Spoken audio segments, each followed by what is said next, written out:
वैदिक पर्सपेक्टिव के इस YouTube चैनल को सब्सक्राइब करें, वीडियो को लाइक व शेयर करें। ओम आवह कुत्समिंद्र यस्मिन् चाकन प्रावो युध्यन्तं वृषभं दशद्युम्न शफच्युतो रेणुनिक्षत द्यामुच्च वेत्रेयो नृषाह्याय तस्थौ।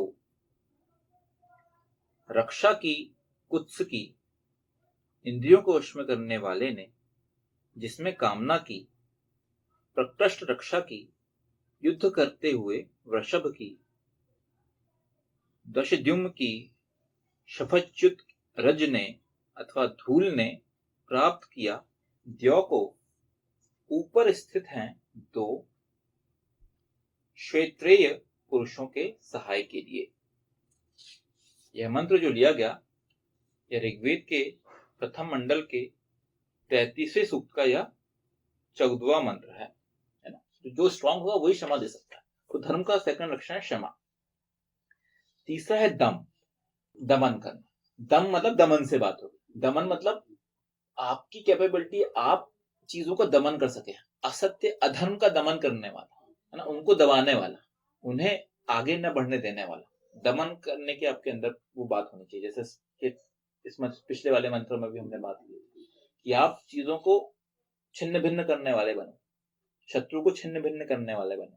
तो दमन करने वाला व्यक्ति बनेगा, वो है धर्म का प्रतिरक्षण। देखिए जो भी हम बात कर रहे हैं इन लक्षणों की, आपको कुछ नहीं करना है। आपको इनको समझने के लिए आपको बस अपने दिमाग को चलाना है। आपके आदर्श क्या है? भगवान राम, भगवान कृष्ण, भगवान विष्णु, भगवान शिव, इन सब के बारे में आप सोचिए। आपको सब चीजें उनमें मिलेंगी, क्योंकि इन्होंने अपने जीवन में धर्म पे पालन किया, धर्म पे चले, इसलिए आपको पाएंगे कि आप वो। और वही चीज अगर आपको आज की डेट में देखना है, तो आज की डेट में देखिए आप कैसे कौन लोग हैं जिनके अंदर ये सब चीजें हैं। तो अगर वो हैं हमारे अंदर, तो आप सही मायने में आप धर्म पे आसन कर पा रहे हैं। अगर ये चीज नहीं है आपकी, तो आपका धर्म कहीं ना कहीं कमजोर है, क्योंकि इन्हीं लक्षणों के माध्यम से आपका धर्म स्ट्रांग बनेगा।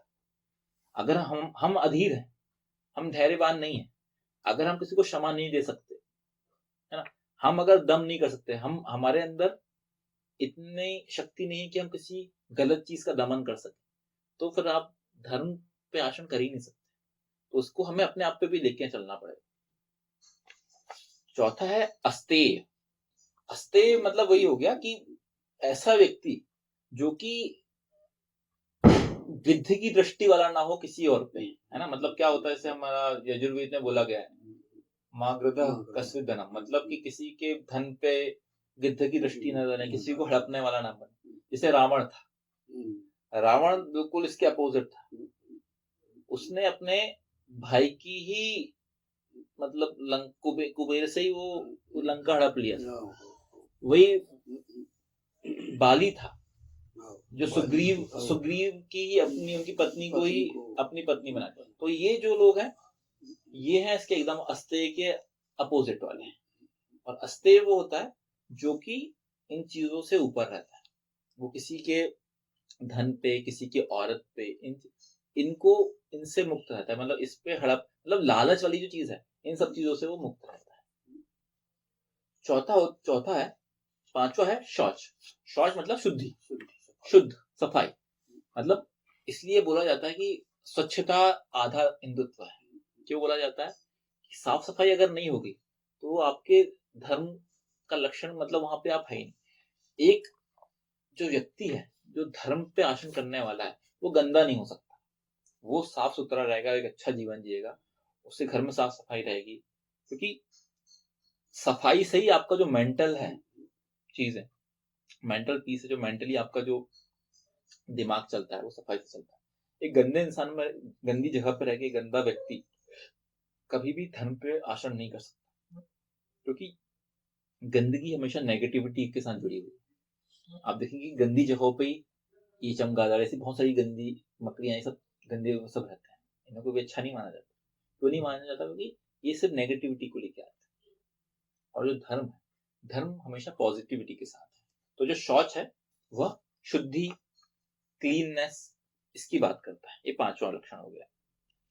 इंद्रिय निग्रह मतलब इंद्रिय प्रभाव में ग्रस्त ना होने वाला, मतलब अपने, मतलब सही मायने में आप बोल दो इंद्र, मतलब जिसका अपने इंद्रियों पे नियंत्रण है, जो अनुशासित है, वह धर्म का छठवां लक्षण हो जाता है। तो अभी हमने क्या देख लिया? धैर्य, क्षमा, दम, अस्तेय, शौच और इंद्रिय निग्रह।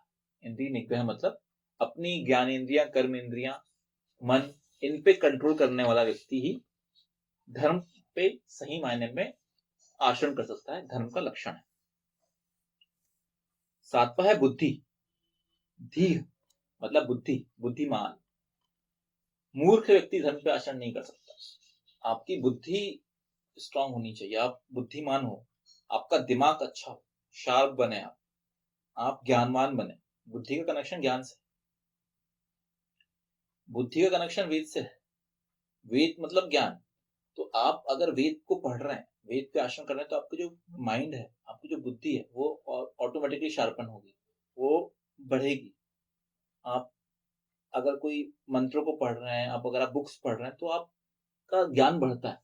तो बुद्धि बड़ी इंपॉर्टेंट है, क्योंकि बुद्धि अगर, कई बार क्या होता है, बहुत सारी चीजें धर्म अधर्म आप अपने बुद्धि के द्वारा ही आप निर्धारित कर सकते हैं।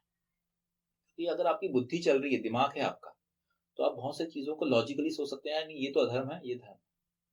कई बार आपको टैली करने की भी जरूरत नहीं, क्योंकि जो आपकी बुद्धि है और आपका जो मन है, आत्मा है, आत्मा और बुद्धि को अगर सही तरीके से आपने मैनेज कर लिया, तो बाय डिफॉल्ट आपका शरीर ऐसा बना हुआ है, कभी भी वो अधर्म की तरफ नहीं जाता। आपको हमेशा एक इंडिकेशन मिल जाएगा कि यार ये काम गलत हम कर रहे हैं। कई बार हम अगर कोई गलत काम करना चाहते हैं या करने जा रहे हैं, तो कुछ ना कुछ हमें अंदर, अंतरात्मा, जो अंतरात्मा की बात है, वो अंतरात्मा आपको बोलती है यार ये मत करो, ये शायद गलत है। तो बुद्धि इसलिए इंपॉर्टेंट है, बुद्धि के द्वारा भी आप बहुत सारी चीजें मैनेज कर सकते हैं। और बुद्धि के साथ साथ जो चीज है, अगली चीज आती है क्या? विद्या। वो एक बहुत ही साथ ही साथ मिली हुई चीज है, नॉलेज। विद्या मतलब नॉलेज, कितना आपको का ज्ञान है। तो बुद्धि मतलब आपका माइंड शार्पन अप, और उसके बाद फिर उसमें सही चीजों को आप लेके आना। मतलब आपका दिमाग, अगर बोलते हैं ना कि यार बहुत दिमाग वाला व्यक्ति, आप सुनेंगे बहुत सारे लोगों से, यार पढ़े लिखे तो नहीं थे वो, हमारी जो दादी थी या हमारे दादाजी थे, पढ़े लिखे नहीं थे, लेकिन बहुत समझदार थे।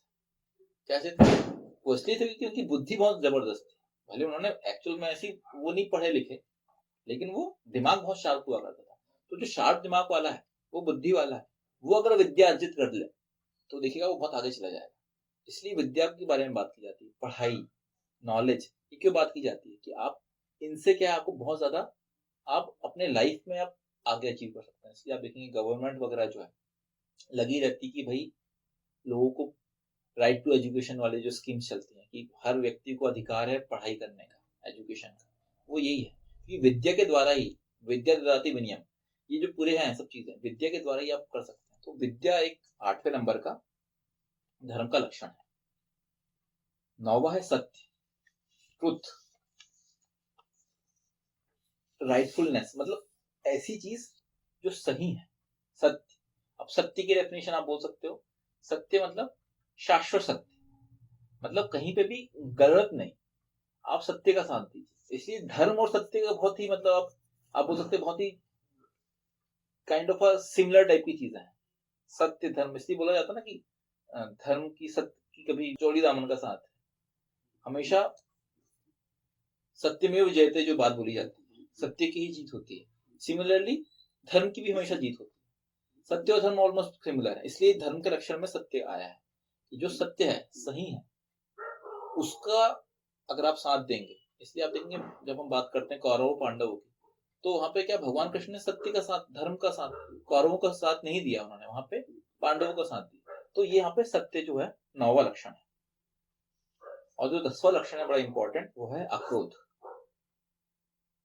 उसको बहुत कॉम्बिनेशन सिमिलर है, वो सिमिलर है धैर्य के साथ भी। अक्रोध मतलब क्रोधित ना होने वाला, आपको तुरंत क्रोध नहीं आए।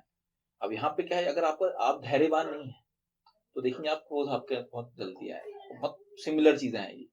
तो ये सब चीजें ना बहुत, सब एक्चुअल में सब जुड़ी जुड़ी हुई हैं, सब लगी हुई चीजें हैं, एक दूसरे से इंटरकनेक्टेड है। तो धर्म के लक्षण जो है धार्मिक बनने का मतलब ये है एक्चुअल में। धार्मिक बनने का मतलब ये नहीं कि हमने एक तिलक लगा के या हम अपने अ, जगहों पे जाके वहाँ पे अपना जो भी हम तरीके से हम जो पूजा पाठ करते हैं